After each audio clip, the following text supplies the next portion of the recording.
Hallo!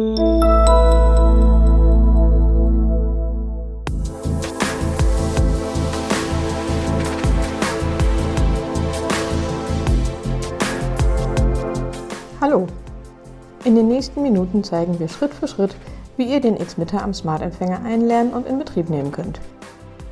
Wenn ihr ein Xmitter-Set habt, ist der Xmitter bereits am Empfänger eingelernt und ihr braucht nichts weiter machen.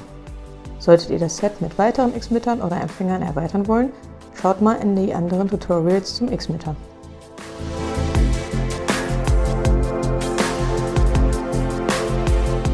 Wir beginnen jetzt die Einrichtung unserer beiden Geräte.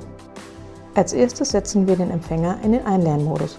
Dazu drücken wir die Programmtaste viermal kurz hintereinander und die angeschlossene Leuchte blinkt mehrfach auf.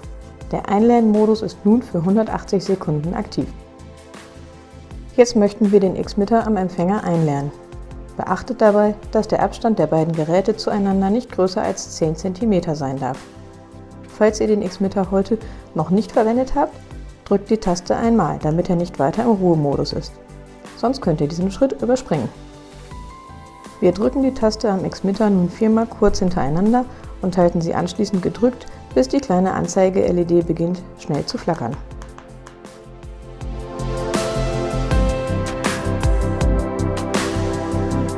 Nach ein paar Sekunden blinkt die angeschlossene Leuchte mehrfach auf und bestätigt damit die Verbindung.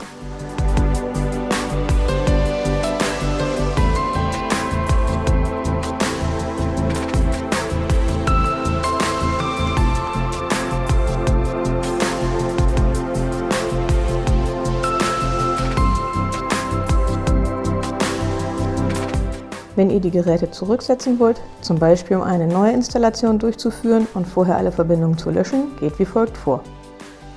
Am Xmitter drücken wir die Taste 6-mal kurz und halten sie anschließend ca. 4 Sekunden gedrückt.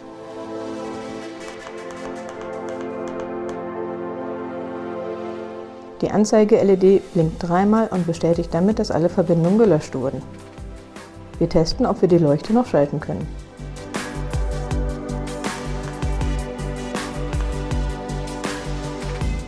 Am Empfänger drücken wir die Programmtaste 5-mal kurz nacheinander.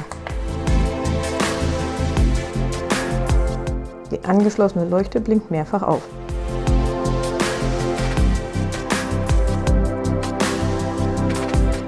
Ihr habt nun beide Geräte erfolgreich zurückgesetzt. Sie können jetzt für neue Installationen verwendet werden. Wie ihr größere Systeme mit dem Xmitter aufbauen könnt, zeigen wir euch in weiteren Tutorials.